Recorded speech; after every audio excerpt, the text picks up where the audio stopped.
Can you tell me a bit about yourself? At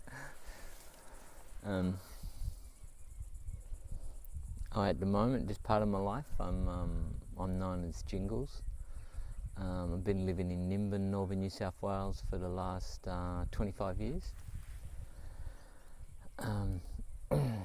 Originally born in Sydney, moved away when I was about 13 or 14. Sort of getting ready to run away from the Vietnam War thing, and went up to Kuranda and lived up there for a while, and I suppose that's how the commune started, really. Just a lot of people running away. Then I went and worked up in the Gulf. But I suppose you want to know the history of what I know about food and stuff, yeah. Well, I grew up on part of Sydney in those days. It was a vineyard that we had, and my grandfather on my mother's side was a market gardener. I suppose when Australia done their migration plan, they looked at all the people who could grow food. They were hemp growers in Italy, but when the Americans made hemp illegal, they lost their livelihood, and so I suppose the government looked at people that could make bridges and factory workers that were really good, and they were like the Germans and the British and that, and they looked at growers, and they were mainly Italians and Maltese and a few Greeks.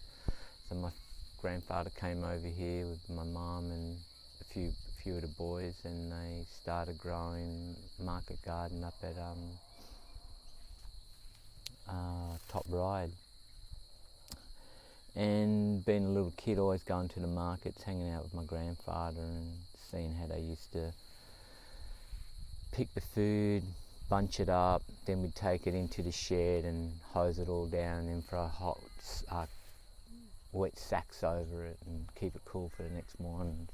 4 o'clock we'd be up, going to the markets and stuff. I spent a lot of time with my grandfather a lot, because my father, he had a heart attack from the age that I was 5, so my mum was always going to the hospital, and I was, only going to my uncle's place and my grandfather's place, because my uncles, they'd also go to the market with my grandfather, and so they started buying fruit and veggies of other growers that we weren't growing, and so they had a retail shop. And that was another thing, like we'd bring the food back and we'd store it in ways that it'd last 3 or 4 days without that. And the thing is with what I've noticed over the years is that people have businesses and that, and they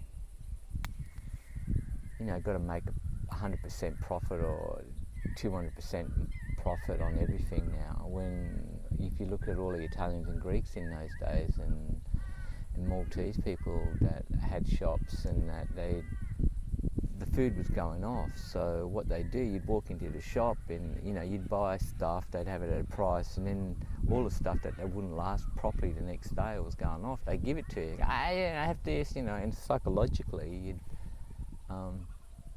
I want to go back to that shop. Shit, we come out with all this food, and for them it was really good because they could get rid of the food, and the food was quite cheap. And what I've noticed, seeing organic shops now and all other shops, they put such a markup on it, and then they don't give you what's going over.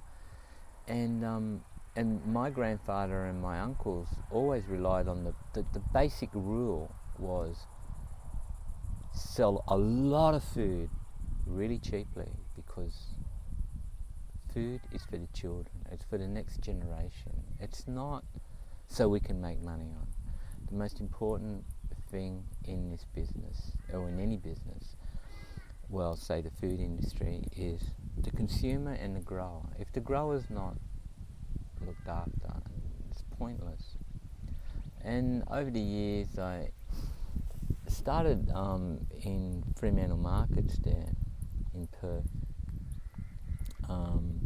There was a lot of Italian farms or that were abandoned, and I used to go, and we had a stall there in the Freo markets there, where whoever took it on could run it as organic as they could, and then they would have to pass it on to another family or another person, but it could never be sold, and that was our philosophy. So what I used to do is to go around to all these old abandoned farms and just pick fruit.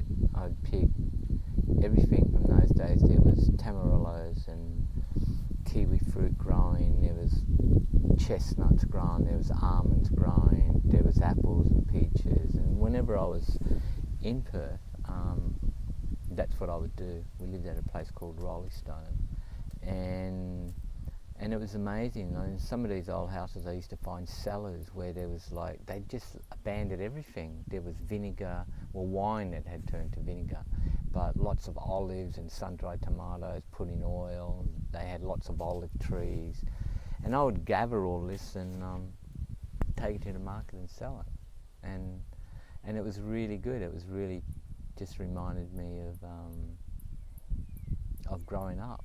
Sort of kept up with that, and any old people that I'd meet, I'd always ask them, what herbs did you use for this? When someone had this, what did you?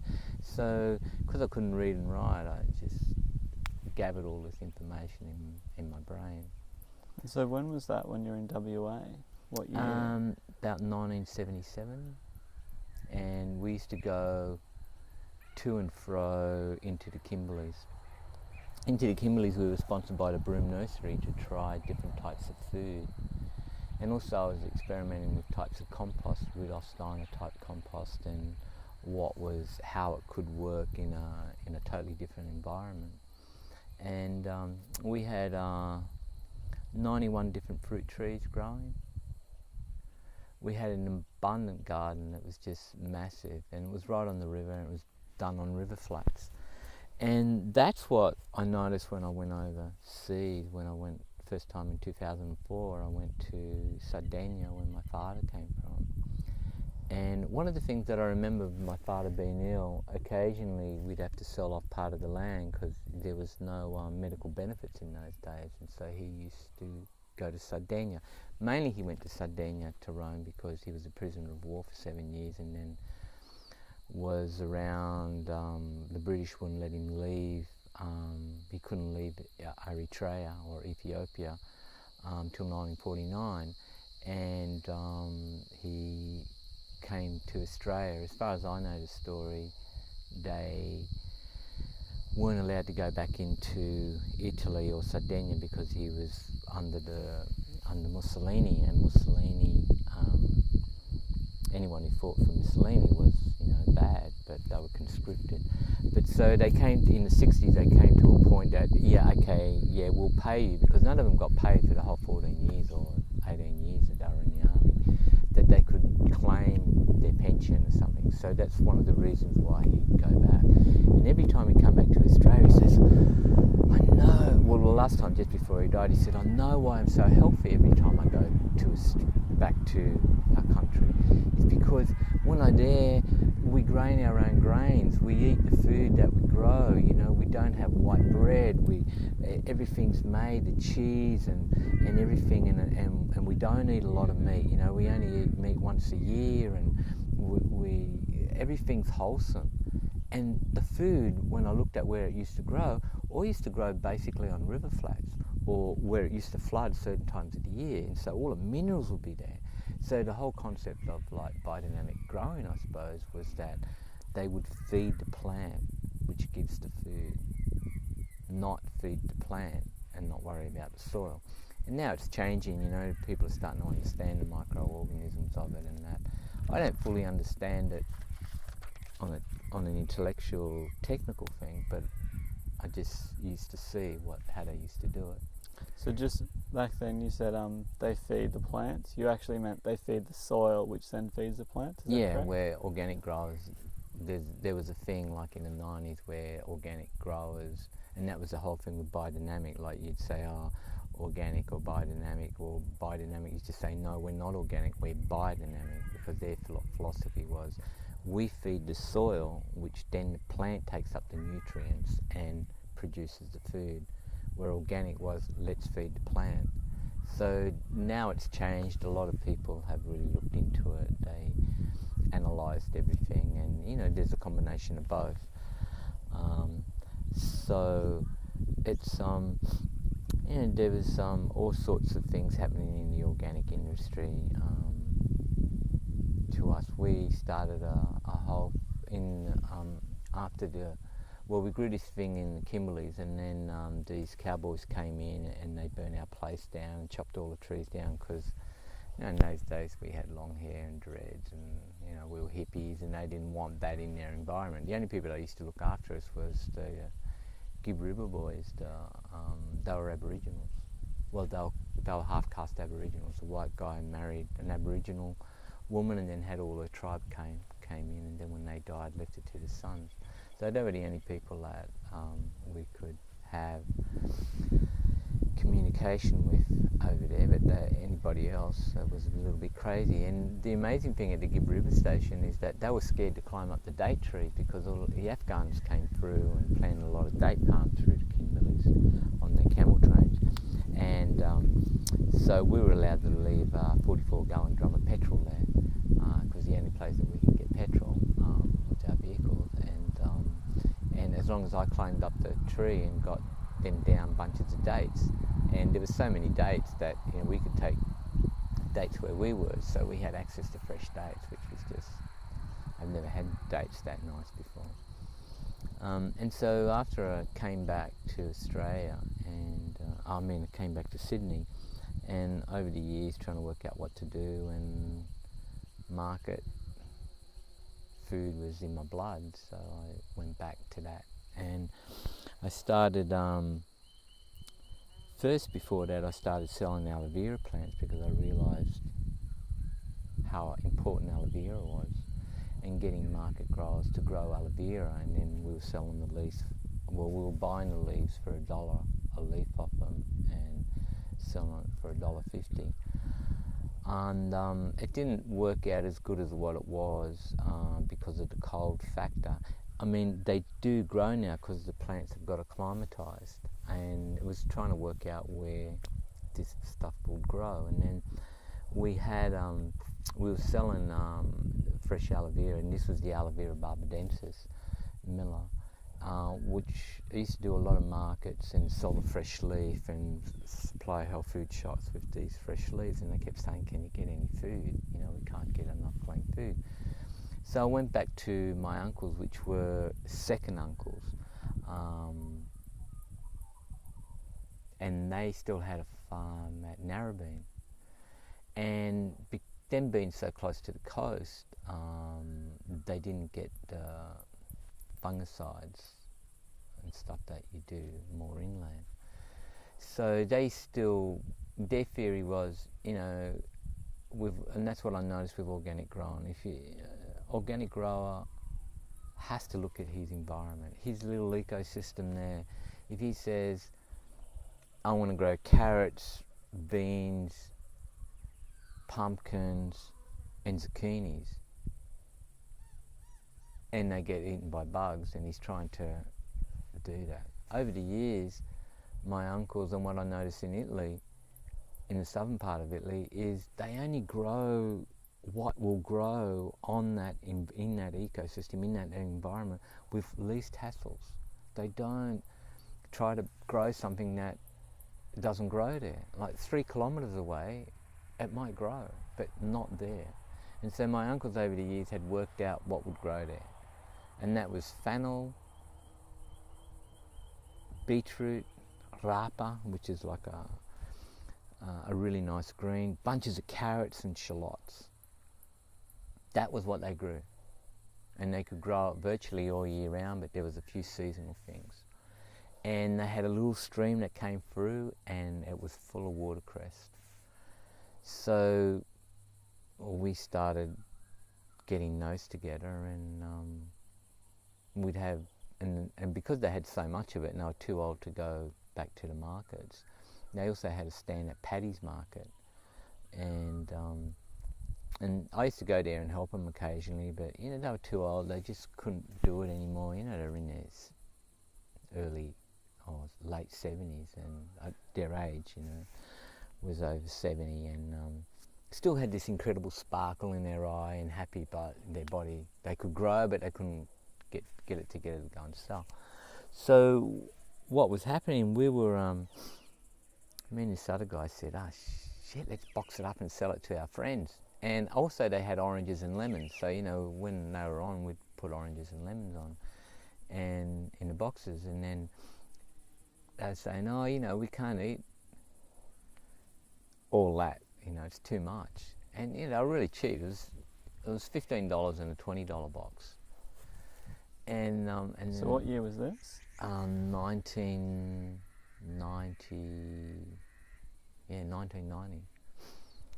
And we started off in Glebe with this little, just doing it at like a squatter's place, a shop that had been abandoned. We used to go around the back, and it was all nice and cold.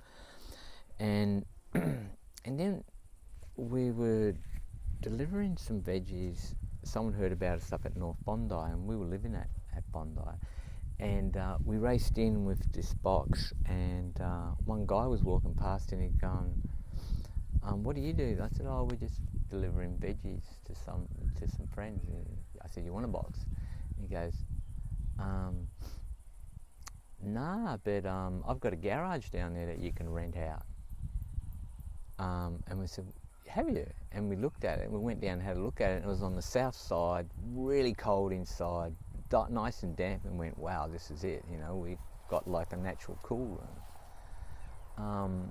And I'd bring back veggies from the farm and do the same thing that my grandfather and uncles did, hose it down, put wet sacks on it, and it'd last. And also in those days we had styro boxes, so we could get the hessian, like say for the silver beet, and we could wet the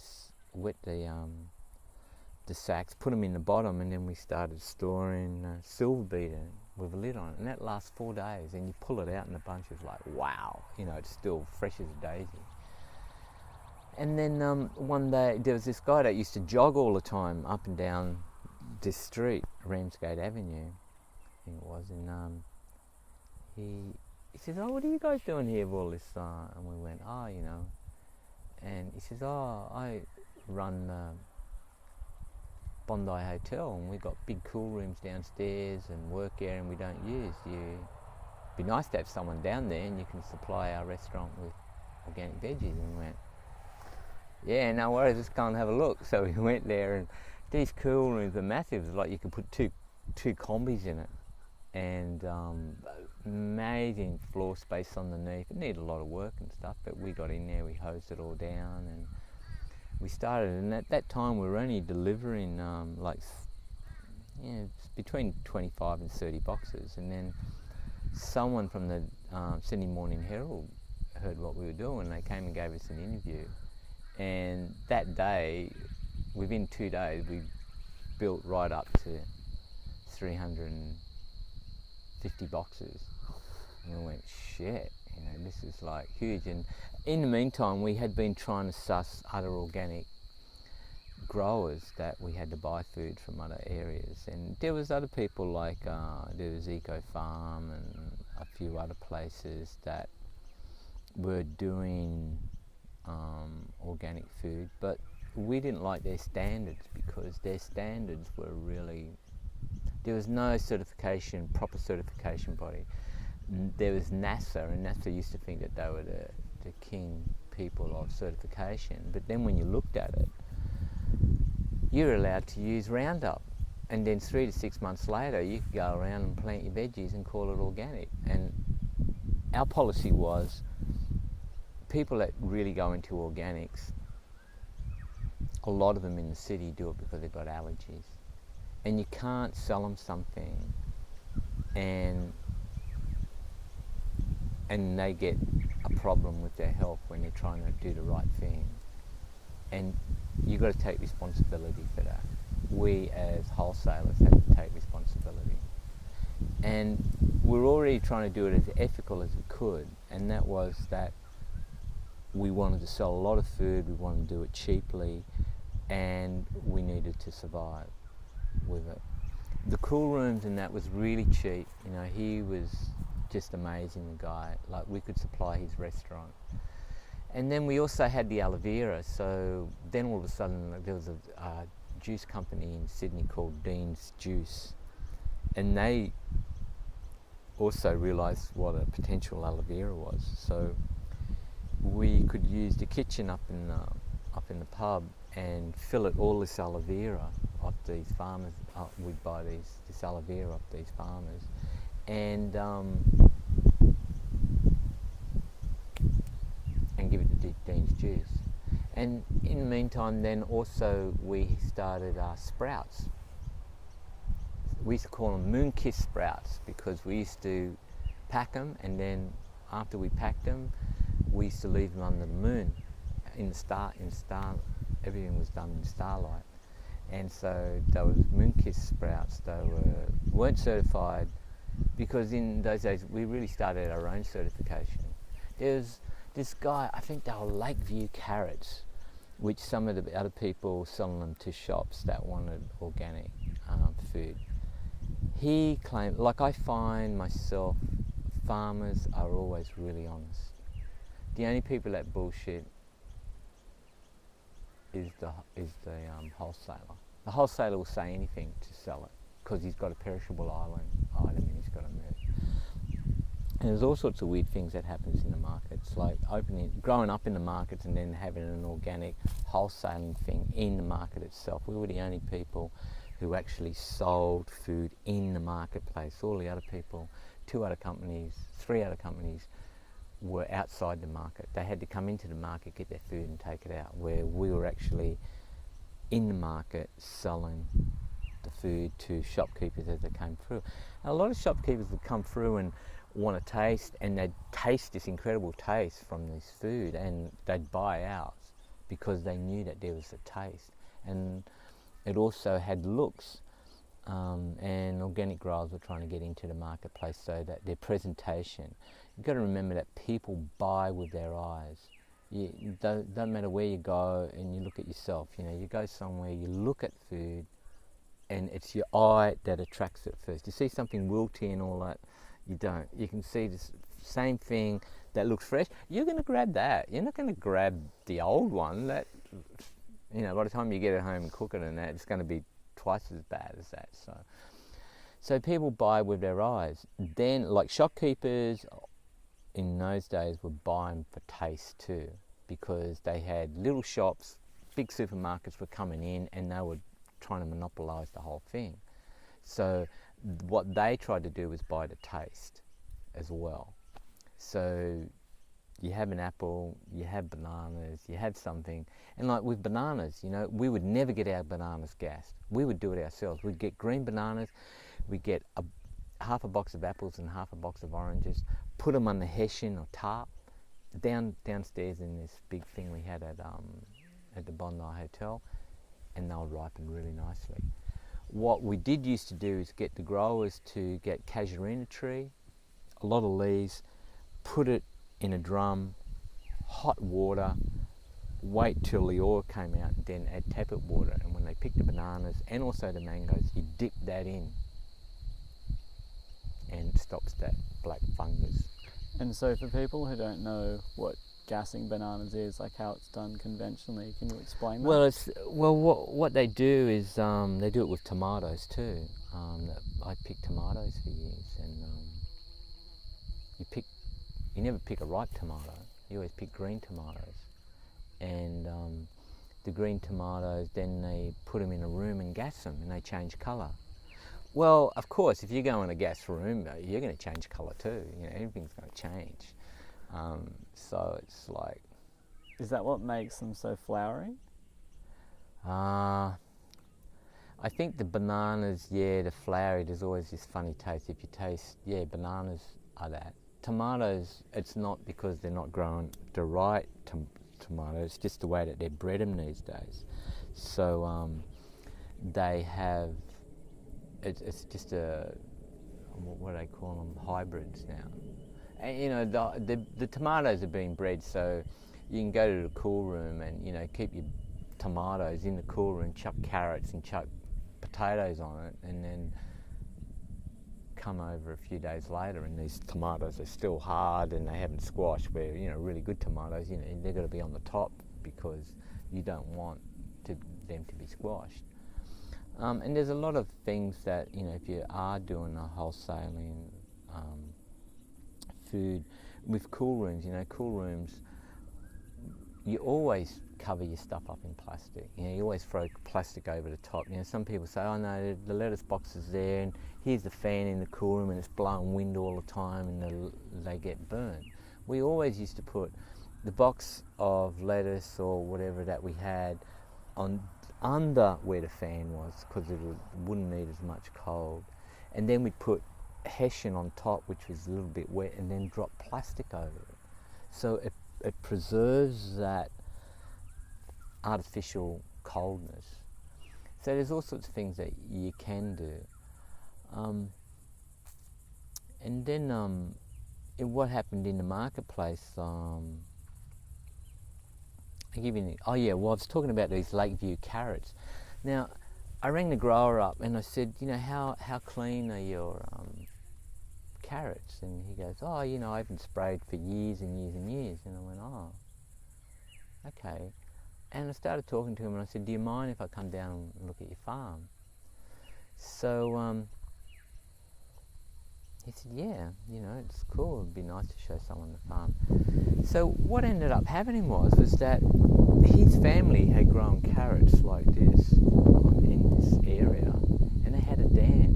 For years and years they pumped it full of chemicals, and when it rained everything raced down into the dam.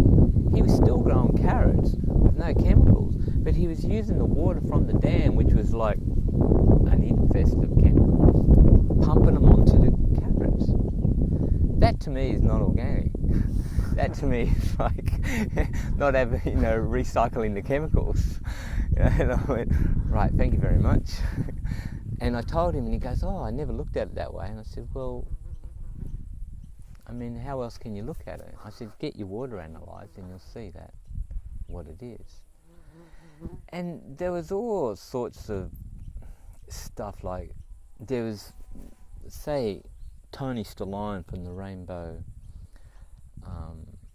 Whole Foods in Lismore. He also was Italian. He grew up in the same situation. He could grow organic tomatoes like nobody else could, and that's the same technique that my uncles used to use. Like, Tony and I weren't related, but his parents did the same thing.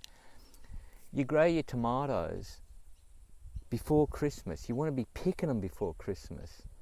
Straight on Christmas, you plough those tomatoes in, but in the meantime, you've got seedlings to go in the ground, because they are, the fruit fly comes in. But what happens with tomatoes is that you need these tomatoes by February, because the kids are going back to school and they need tomatoes and cucumbers in their lunch boxes. And one of the big problems I found in the market with growers was springtime comes, so they plough, put everything in. They got cucumbers, they got this, they got that, they got everything like every other grower's got. They all want to send it to the market in Sydney and Melbourne and Brisbane when everybody leaves the city and they're all going to the country. And they'd send you all this food. We couldn't give it away to the Hare Krishnas and the salvos because the government say no, it has to be burned, sent to the pigs. And we used to really get really upset with this, because these growers had spent all this time growing this food and then they couldn't get any money for it because there was no one there. Like, you drive in the city on Monday mornings, Christmas and Easter, and no one's there, it's empty. So I used to say to growers, look, don't grow. Christmas, go and have a holiday. Plant something that when you come back, it'll look after it, you know, while you're away, it'll look after itself. And that was the only way that growers could understand. Nowadays, it's really, because people come to Byron, they go to Coffs Harbour, they go down to Ulladulla, they, you know, go up to Rockhampton. You know, everyone would go on holidays. No one's in the city. Why are you sending all the food to the city? Find your own markets in your area, because that's where all the restaurants are and that's what they want.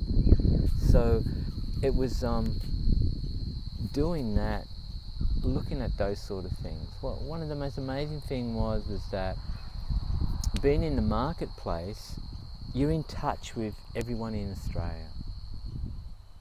And everyone in Australia, like you know, a grower down in Victoria is growing cauliflowers, broccoli, most probably cucumbers or something.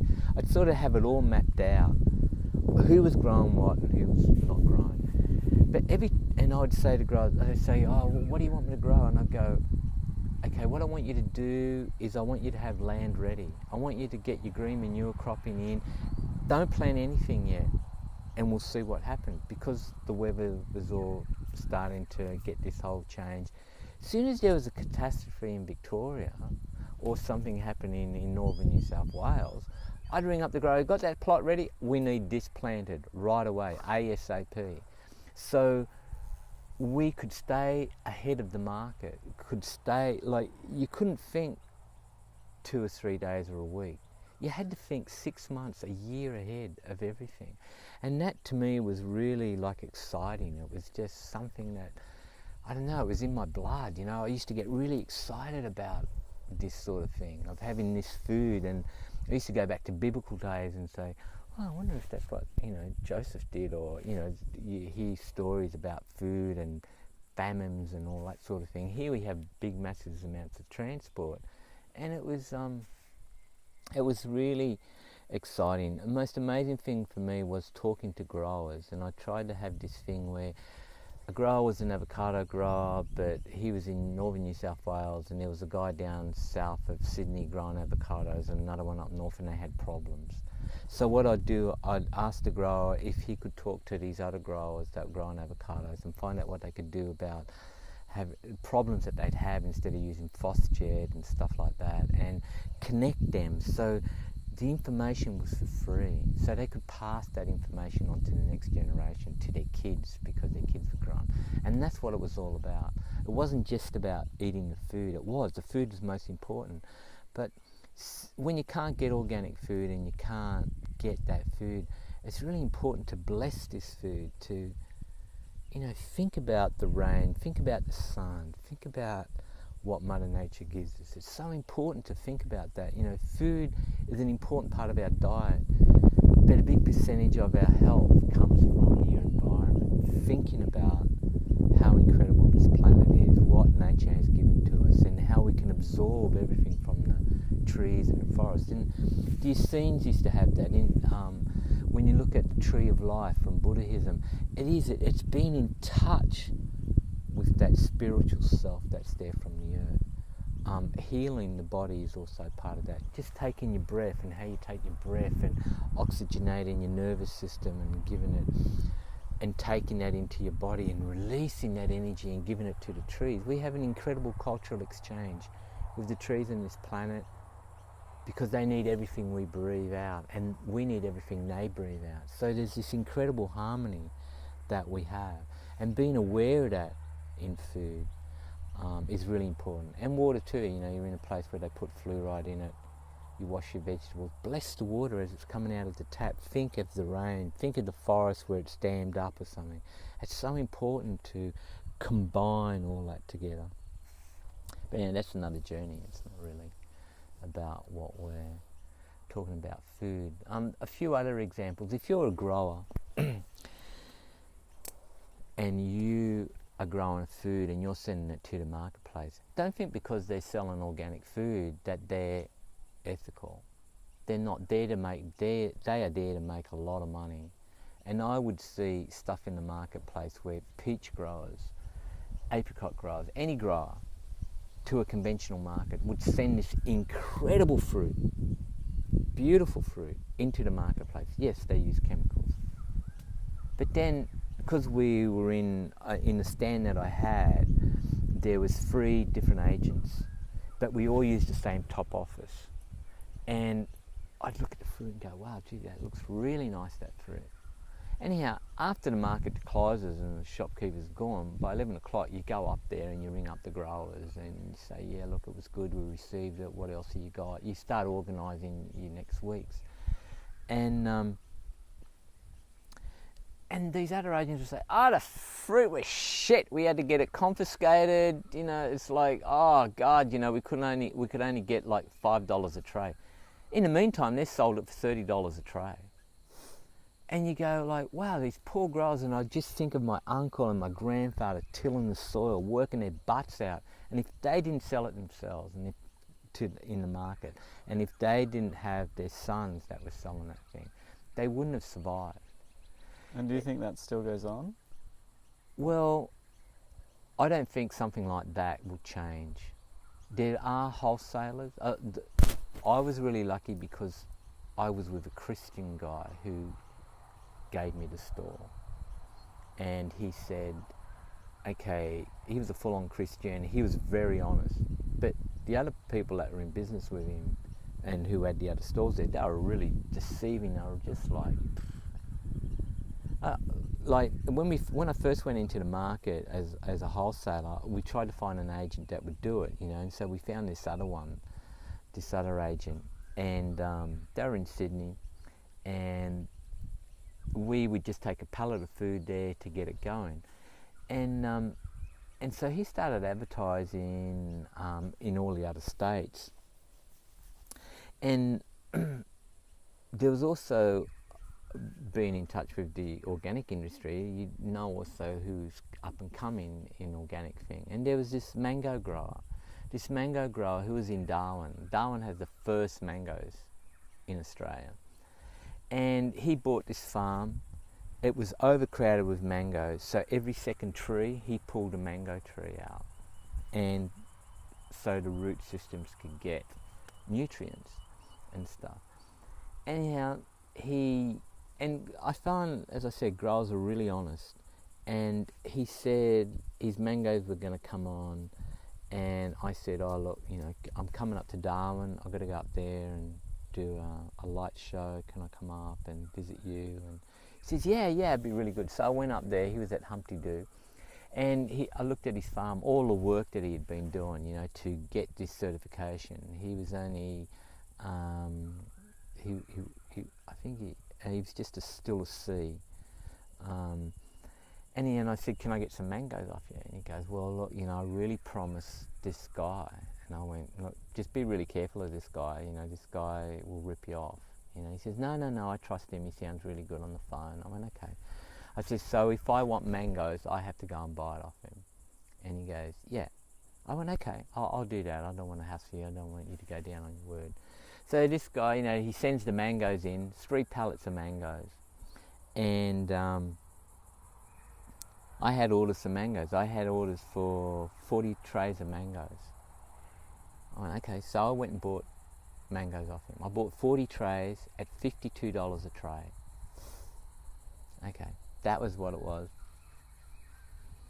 I came back and I rang the grower up 2 days later and I said, how's it going? And he says, oh, I'm not getting the money I was promised. And I said, well, why? What are you getting? And he goes, oh, I'm only getting $20 a tray. I said, fucking $20 a tray? I paid, you know, $52 a tray here. And he goes, no. I said, look, this guy will rip you off totally. Just, you know, and he says, can you prove to me? I said, I'll fax you the invoice. I faxed him the invoice. And he gets on the phone and goes to that guy, this other agent guy. This other agent comes down, grabs me, throws me on a sack of potatoes and starts hitting me. And he was pretty tall, he was a much older guy, and I just pulled him off and I just told him, I said, you can go ahead and hit me, but I'm going to report this. You can't do that to us in the wholesaling thing. You can't go and tell growers what I can't do. And I said, listen man, this is a fucking organic industry. You are trying to corrupt it like you've corrupted everything else in this industry, ripped off growers, and you're not going to do it to this guy. I've been to his farm, I've seen how much he works, and you want to only pay him $20 a tray. You're building a $1.5 million home in Castle Hill or something, and you want to take all the money off this guy and not pay him what you said you were going to pay. I said, it doesn't work like that in this industry. This is an ethical business and it has to become ethical. The bean growers would do the same. They'd all get together in the morning, the growers will grow beans, and they'd say, okay, what are we going to pay him? Oh, we'll pay him $1.50 a kilo. In the meantime, they're selling beans for $3.50, $4 a kilo. And they're in with the marketing authorities. What are you selling? And then the marketing authorities, you know, they say the news to the ABC and on the Country Hour, you hear, oh yeah, beans only gone for $2.20 a kilo at your high rate. And they're not, you know, they're going like... So if you think that that has changed in the last 20 years, I don't think so. If you're an organic grower and you're sending food to the market, get a friend to go down there and buy some and see what they're really getting for it, because it's not that simple. Anyhow, me and my partner at the time split up, and my kids had to come up here, up to northern New South Wales, and I had been, I had a big problem with the guy I was in business with. He did a whole lot of stuff and set the growers up into, we were in $50,000 of debt. So what I ended up doing was being in the marketplace. The agent guy, I said, look, if I build up your business, will you be prepared to buy our wholesaling section? Because at the time we were wholesaling to the shops, delivering to the organic shops. We were home delivering service, and my uncles at Paddy's Market, they had their stand, so I could go and run it under their names. And so we had a retail outlet. So all the food that we couldn't sell, mixed in with the fresh stuff, I would sell on the Saturday and Sunday. And anyhow, what ended up happening, my partner moved up here with the kids, and I just couldn't stay in that zone there. And but I knew that I had to pay the growers back, because I didn't want these growers that had suffered a lot already to be without this money. They need that money, you know, they got rates they got to pay, and you know, petrol on their work thing on their tractors. And so I convinced this guy. I said, okay, if I build up the wholesaling business, would you be prepared to buy our wholesaling section? He says, well, let me see what you can do. So I built the business up in 3 months or something. It was turning over $35,000 a week. By 6 months, it was turning $45,000, $50,000 a week. He was convinced that he could run it like I did and buy it. The deal was he was going to pay $55,000 for it. We had bought, in our business, we had bought 2 vehicles. We were in debt with that. We owed this money, and then I told my partner that he was going to buy it. So you're talking about your business partner now? Yeah, my business partner with Central Organics, that we had to pay the growers back. He was going to buy it. He goes, no, look, I don't care what you say, I own half this business. The growers are going to be paid. So that's what it ended up being. The business was sold, all the money went to those growers then, because then the growers would supply the wholesaler. You know, they were blown out. They were getting their money back, and which they'd been waiting for months and months and months, some of them up to 8 months. And honestly, they were still sending some food, and there was dribs and drags of money going over there. But because I was in the wholesale section, it was totally separate from the business that I was in with my other partner. So they got it, and the vehicles got paid off, and then I gave them the whole rest of the business, the home delivery service, the retail outlet, because we opened up a shop in Bondi, and I walked away with nothing but a peace of mind that these growers were paid and moved up here. So when I came up here, there was a thing of a bunch of growers got together that they could not get enough money for their produce. So this whole organisation, Topco, started. I think there was 23 or 24 growers, maybe a few more, where I would wholesale their food.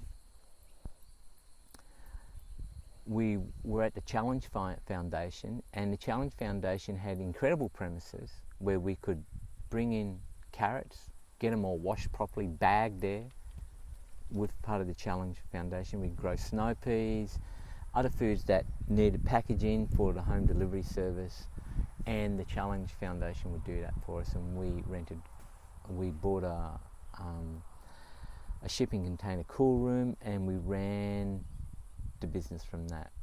I would be on the phone talking to the Brisbane market, the Sydney market and the Melbourne market. And because I knew how they were, they couldn't try to rip us off. So the beauty about growers in a whole co-op was, when they were selling under the one brand, was that one grower has 1 or 2 crops a year. Agents would turn him over. But you got 20 growers, 25 growers, all selling under the one name. You got a variety of food all year round, going from small cropping to fruit.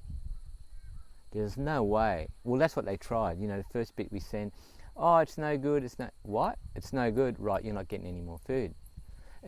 Like we had Nundura Co-op, the Aboriginal community, that was growing certified organic food on the island. They could grow incredible food. They had an ISA, they had boxes. They just did it right, you know, because they were just shown, you know, how to pack the food properly, how to present it. Well, I'd get 3 pallets a week off them, sometimes 4, of broccoli. You know, when the broccoli was in season. I would send half a pallet to Brisbane, half a pallet to South Australia, all iced, all everything, from Lismore. A pallet to Melbourne and a pallet to Sydney. Sydney would ring up and say, oh, it was no good. The ice had melted and it all gone flowering. I go, bullshit. I ring up Peter Podolinsky, Alex's son in Biodynamic Marketing, and he says, no, Jingles, it's fine. Broccoli's great. Can we get another 2 pallets? I go, yep, now you're going to get 2 pallets. Right? Get to South Australia. It was perfect. There was nothing wrong with it. But these idiots down there in Sydney would think that they could do me over. And I'd been in that industry. I know how they work. And there was no way they were going to do that. And so it ended up that I would sell the 2 pallets to Biodynamic Marketing Service, and then they would sell it to the people in Sydney, which there was only one at that time. And they were the biggest rip-off merchants I could come across. But they were saying that they were all ethical and all this sort of stuff. And so I didn't have to actually send it to Melbourne and come back. It was just that I sent it directly to them via Biodynamic Marketing Service. And so it was, and they would pay me for it. It's the only way to do it. And then they rang up and they said, oh, you know, we're really sorry. No. I said, yeah, okay, you can get food, but you have to give us a letter of credit for $5,000 first before we send you the food, and wait 3 months for the money to come. No, we can't. Well, sorry, you're not getting the food. And that's how it was. They wanted the food, they had to pay up front, because growers always have to send, and then they wait for their money. And for a grower, that's not viable for them. And they hang on, and they're still really patient and really kind. You reverse the situation on them, and they'll make sure that they look after you. And that's what I said. You got 25 people sending 25 different lines. They're not going to screw you over. They're going to make sure that they look after this co-op that does that. But it all ended up being, you know, top co-managers who'd never worked in the industry and all that, you know, it was just all. So, you know, they didn't think I was doing the right thing. Then they fired me. Then they got a big marketing expertise to tell them how to run a big co-op. And he told them to do exactly this and that and that. And the growers went, but that's what Jingles was doing. He was doing exactly that, and you fired him. And he's the only person that can do it. And yeah, it all collapsed. And over the years, I made friends with, you know, the guys, and it's cool, you know, like we all learn through mistakes, you know, like permaculture also, you know, it's a growing thing. There's no real hard or fast rule about permaculture or even organic growing. It's a learning process, because we've lost this technology, we've lost this way of doing things. Like now in my little home garden, I haven't planted anything there for months and months and months. I went to help this village in Cambodia, came back, and there was still food growing. I just came back from Japan now, went to visit some organic farms there, came back, and there's still food there. You know, I walk out every morning, I can pick my food. But people come there and say, oh, it's full of weeds. Bullshit. This is food, it's called No Dig Garden. It self-generates itself. All my lawn clippings go on top of that and it keeps it mulched. Yeah, I go down to Byron when all the seaweed's on the thing, and me and Des pick bags of it and bring it back, and I take some, he gives some to the horses. And so what are some other things like seaweed that you use that? Well, we used to buy years ago sea salt. When sea salt first came out, sea salt came from the bottom Did you part say of sea salt or sea sea salt? salt. Sea salt. Yeah. Used to come down from Tasmania, and these people had developed it. The reason why we used sea salt was mainly for the aloe vera growers and people who were late in planting and they needed plants to survive a bit more. The concept of sea salt was that because it comes from down south in the South Pole, when it washed up onto the Tasmanian coast, it had this sort of enzyme or something in it that would protect the plants from frost. That before the aloe vera got climatized, there was either two things you could do.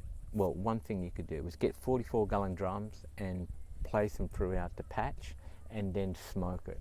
But if you live next to a road, you know, the whole road was full of smoke.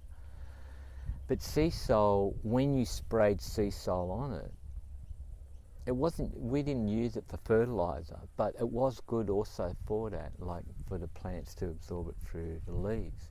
But it coated the aloe vera, and I actually saw it, you know, full on frost, the plants didn't die. It wasn't protected with sea salt, or the plants would wilt. What do you know about rock dust? Well, there was that free. Some of the growers were using it when I was with. Like I'm not really a grower. Like I have grown, but I'm not. Like what sort of things have you grown? Well, you know, with my uncles, they were the brains behind it. I just helped. I was like the shit kicker. Just do this. Yeah, no, just do. Like I've grown garlic with Des, and Des has got another whole thing. He doesn't use cow manure because cow manure, I think, gives you Q fever, and I have had Q fever from cows. They were almost probably on this farm here. He only uses horse manure. He uses goes down and get hyacinth. Water hyacinth? And like across the road there's a dam full of it. You know, he just Well, drives. it's a weed, isn't it? Yeah, well, yeah. But I tell you what I noticed in Cambodia when they do the fishing, that water hyacinths, because the river's all muddy and dirty and polluted and that, they pick these fish up with these big bamboo things over, and then they turn it round, and in the centre of this hoist that they got all water hyacinth around it, and it purifies the water and gives the fish nutrition, so their guts become cleaner in it. And then from that they get it into another patch where it's completely surrounded by water hyacinth, and it just feeds it. And so when they do eat the fish, I don't know, I don't eat fish, so it's supposed to clean it. But yeah, and so he uses that with, so there's water hyacinth, cow manure. Horse manure? Horse manure, I mean, yeah, sorry. And every night, every time he goes to the toilet, he never pisses just in the toilet or anything, he pisses in the bucket, and that he just throws on the thing, and that's his compost. And you've seen the garlic, it's just like amazing. Now, all the food that he grows, which just for his own self, he's got abundance of it all.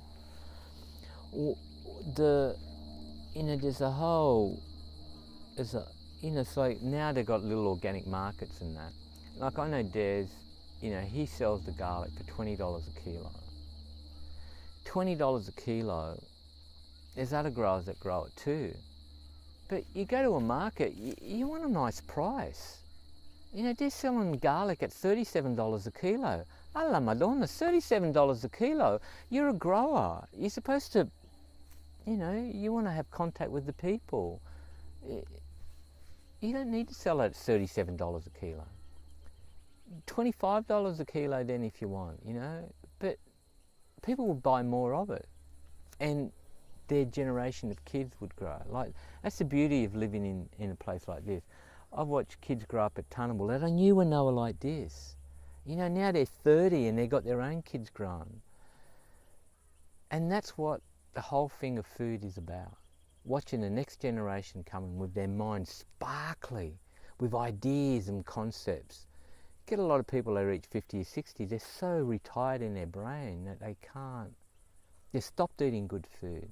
They used to do fasts when they were younger. They used to eat organic food. Now they don't.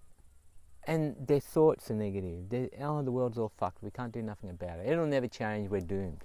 When you get the young kids, the world's not, we can change the planet, you know. It's like, that's what they used to, that's what we were like when we were younger. You know, we could change everything. It's getting back into that headspace. Sure we can. Growers have got it easier because they're with the earth all the time. They're touching it. They're thinking about it. They're listening, you know, looking at the clouds and stuff like that. So they're a bit more sparkly. You know, people who don't, you know, once you reach, the body's like a filter. That's what I find.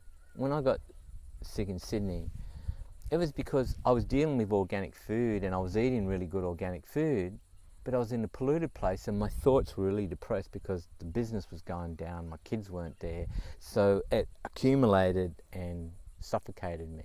And then the body got to a point and said, bugger you, Jack, you need a rest, lay down. It doesn't matter what the disease is, but you can fix it. You know, and the way I fixed it was I went on, did a pawpaw fast for 15 days, came off the cortisone. They wanted to give me chemotherapy. I went, no, that's it. I moved up here and went on a raw food diet for 2.5 years. Totally raw, everything raw. And it was cured, it wasn't there anymore. So the body is like that. You eat the right foods. We're the only species on the planet that eats cooked food. If people eat the right food and do the right thing, they'll have a healthy lifestyle and healthy thinking. I mean, I could be totally wrong. You know, talk to me in another 20 years and we'll see if my experiments that I'm doing on myself work. But we are our own healers. You want to have health insurance? The only health insurance is yourself. Those doctors, a lot of doctors, you know, when I go to doctors sometimes, I ask them, are you a healer or are you a doctor who sells a chemical that you don't know if it really works? You think it might work. But, you know, it's up to every individual to do that. And really get into fasting again. You know, really start thinking, okay, for 2 weeks, I'm just going to eat raw food. You know. Well, the thing that I've noticed, like with raw food, it's like we can create enzymes to break down cooked food. But the thing that I notice is people go too extreme. They'll eat, like say in your situation, you were sick. You needed to do something drastic. Yeah. But I find like day to day, like the thing that you do on a regular basis now is you do raw food for a certain period of time. You don't do raw food all year round, do you? No. You make sure that the food is in the right season so you can eat the appropriate nutrients. It's not about going to the extreme and only eating raw food, because we can create the enzymes, I think, from our pancreas to break down cooked food. But there is definitely a problem eating only cooked food or not eating raw food. Like raw food is important, but then only eating raw food, then you can miss out on other things. So well, it really depends, you know. Like there's been generations of kids that have grown up with raw food parents, and they found like there was always this rule: you can't mix vegetables and fruit together. Where the new generation of rawtarians came up and said, "Hey, hang on, we're getting our pawpaw and our say mango and apple in a blender, but putting leafy greens in it. to get the chlorophyll, to get that, break it down so the body absorbs it. And that was a big change. That was a big revolution for me in raw food, because putting in the leafy greens, when you drink it, you do find this. It's really like, people eat a lot of salads, but if you don't have lemon juice on the salad, that's why in Europe, Italy and France, you know, everywhere you go, you always have lemon on it, because it holds the iron, it makes the body absorbs the chlorophyll. So it's just, it's working out and talking to other people about healthy food. You don't want to be sick. Do raw food, you know, 2 weeks. You know, my philosophy is, because of my illness that I had, I'm 60, I do it for 60 days this year. And it's a bit of a, you know, a struggle, but it's good. It feels good, because I get more in touch with the earth. And I usually do it when the mangoes come in. You know, I get biodynamic mangoes, I buy pallets of it, and that way I can sell it and eat and start off in my thing. If I'm up in Queensland at the time, green coconuts. I would personally advise people not to have green coconuts that come from overseas. They're radiated, they're fumigated, and they do this sort of cooked things with it. And you can I can taste it. My body just rejects it. You know, sometimes I come up with being real scratchy, and I didn't know what it was. And then when I said, okay, I'm going to stop eliminating the things that I've introduced, I found out it was the coconuts. So do you think there's dangers associated with imported food? I think, yeah, especially fresh fruit, and anything that comes from America that's fresh like that, I don't touch it. I get pretty upset when I walk into a shop and I see that they got, or certified, I'm not certified, that they got oranges and lemons that come in from California. I mean, we get Californian dates. The best dates I've ever tasted in the world are from Australia. Alice Springs got an incredible date industry. Why are we buying these things from America for? And we get dates that come from Iran. When America went into Iran or Iraq, the first thing they did, one of the first things they did was bomb the date farms. And, you know, here we are getting cheap dates. I mean, don't eat it. It's not worth it. Sure, I mean, if you want to help them, send them some money that costed the dates or something, but don't eat that food. You know, you're bringing it into our bodies, and our bodies can't, we're not, evolution hasn't developed yet in our system to fight this Depleted uranium. Depleted uranium. You know, we're already being bombed by chemtrails, and whether they are or not, to me, it is a fact. We've already got pollution from all sorts of things. You know, some people have said to me, oh, well, you know, you can eat all these chemicals, and you know, what can we do about it? Okay, do you want to eat 10 chemicals, or you only want to eat 5 chemicals? You know, get yourself down to eating 3 chemicals. If you're going to eat 10 chemicals, well, why not eat 50 chemicals? You know, sure, your body's going to collapse. It's not going to work. It's like not putting proper fuel in your tank. Yeah, our body's as a vehicle. It's a time machine, really. You know, look after it as best you can, you know, for your children. So, what are your views on supermarkets?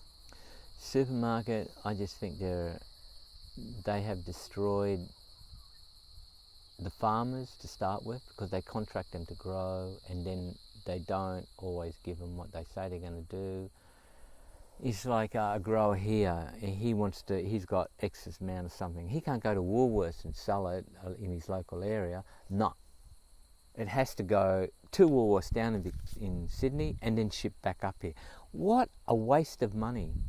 This tyres, oil, fuel, cool room, all the way back. Of course, they're going to put the prices up. They have to. But they make so much money, you know. It's like people, I mean, they have destroyed the little corner shop. You know, in Sydney or in little places. I mean, they haven't come here to Nimbin yet, you know, but they did get into Mullumbimby. They have gone into Byron. I don't know, Byron's kept McDonald's out in those places. Let's hope it doesn't come to Nimbin. Now there's this whole thing about Safeways or something. Of that other supermarket that sponsors them, but I don't know. Let's hope it doesn't get to that point. Supermarkets have just sure, you can go there and you can get, it makes it a bit handy sometimes, but wow, is it worth it? Is it worth supporting that whole industry? And I'm not saying I never go there. Yeah, look, sometimes I have to go there because I'm there and I'm going to someone's place and I want to bring them something and I don't know where the little shop is, so I'll go in there and I'll try to look at the most ethical thing I can. Like, I've gone in there and had big arguments with them. You try to go and buy Australian jam in the supermarket, everything's from overseas. You can't buy one Australian jam, and we have really good jam producers here. Why don't they do that? It's sad. And so how do you feel about farmers markets? Farmers market, I think they're great, but please don't put the prices up like the supermarkets. You know, it's not about that. No, I see in the local farmers markets I go around on the north coast here, I just go and look and observe. You know, sometimes I see an organic shop, I just walk in there and have a look. You know, my mind races, I go, it's not right.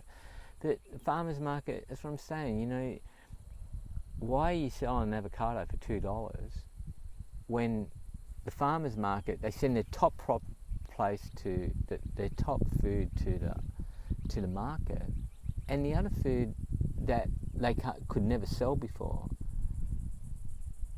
it can go cheap. You know, it can go $1.50 a kilo, you know, for ones that when you take them home, they've got little burrs in them and stuff. Well, I can get like really good certified organic avocados for $1 each. Then yeah. I'll say you go into, you know, one of the big supermarkets, get them for, well, obviously I don't buy them, but they're just Australian grown ones for $2.50. Yeah. And I'm just like, what? But that's the transport. That's from down and up. Down and up. You know? Well, and then I'll go into like a health food store. It'll be $5 for an avocado. That's because they're all working on this situation that they have to put up 200% markup. Like, I was in one of the big supermarkets the other morning, and I was looking, and I'd just been to the farmers market, and I was looking at prices. It was like kale was more expensive, and it was worse quality. It was $3 a bunch, where everything at the market, the most expensive stuff was $2.50 a bunch, and it was worse quality. I'm like, and like sweet potatoes, certified organic sweet potatoes, $3 a kilo. Australian grown sweet potatoes, $3 a kilo, and I was like, this is just ridiculous. Like, why are people buying the food here? Well, they're doing it because it's convenient, and I think that's what we tried to work out when we started our organic industry, was doing it faxing, because that's what faxing was about. You know, it was the high technology then. You know, now you've got the internet, and you know, and being in, it was crazy. You know, like everyone's after the dollar. You know, and we're in this society where the dollar shouldn't be like that.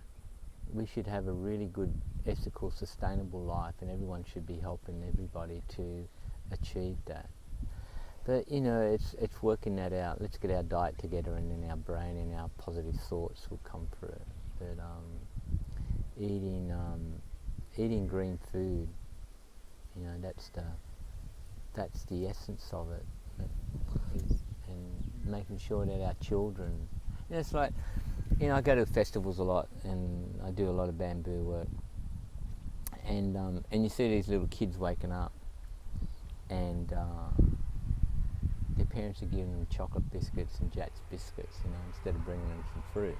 I walk around with dried bananas and dried mangoes, you know, have in my bag. See these little kids, and you know, there's a whole different way of looking at things, you know. So it's really up to us now. A lot, you know, we're all starting to become elders. Elders is really important. It's you know, a lot of young people say, oh, you know, you're too old, or your information's old, but it's not like that. You know, we all become old. You know, when we're young, we accumulate a lot of stuff and we're full of energy, and then, you know, when you're 40, you have twice as much. You know, when you're 60, you have so much more experience, and you try to show someone and say, oh, you're an old bastard, you know fuck all. What? Okay. You know, and it's not that I or people my age know everything. We don't. There's so much that the younger generation know, that we can share this information. What we know, you could never understand and experience unless someone like me shows you. And what you know, I could never understand and experience unless, you know, one of my sons, you know, like I travelled when he left school, we went overseas and we went to Italy. First time I'd ever been there.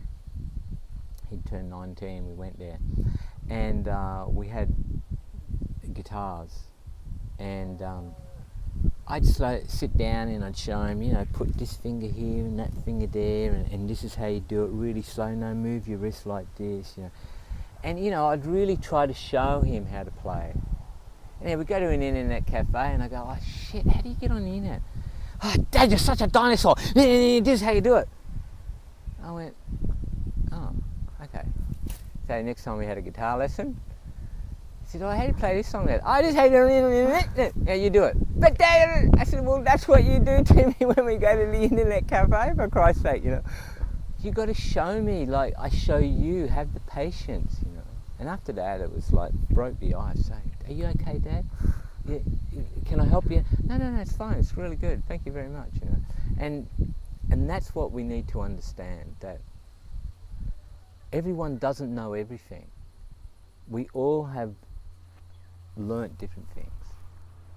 And we see the devastation supermarkets have done. We see the devastation that governments and that have done.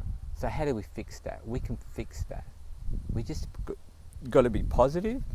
And really, you know, it's like we have our ancestors. Our ancestors have passed away. They're still there. We're in contact with this cosmic consciousness. Please come down and guide us. Hold our hand. You know, every morning, ask for that help. Whether you want to call it a prayer or an angel or whatever.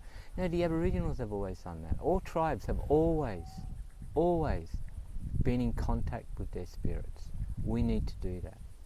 And it's so important to be able to, you know, feel that we can do that.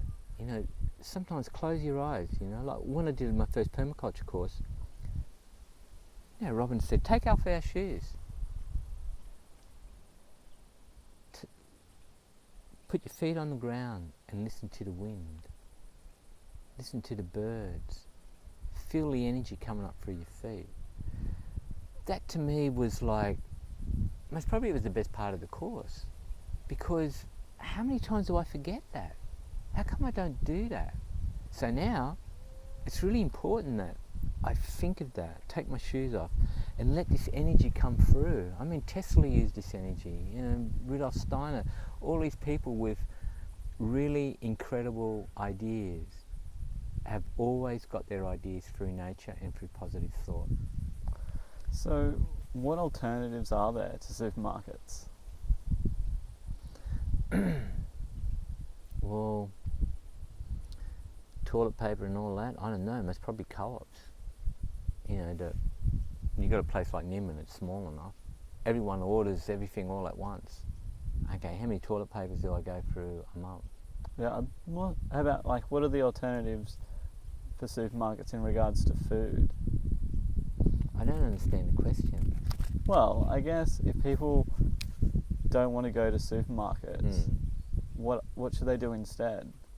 Well, that's what I'm saying. Like, you know, buy direct. You know, get a few families together and just order direct and get one big.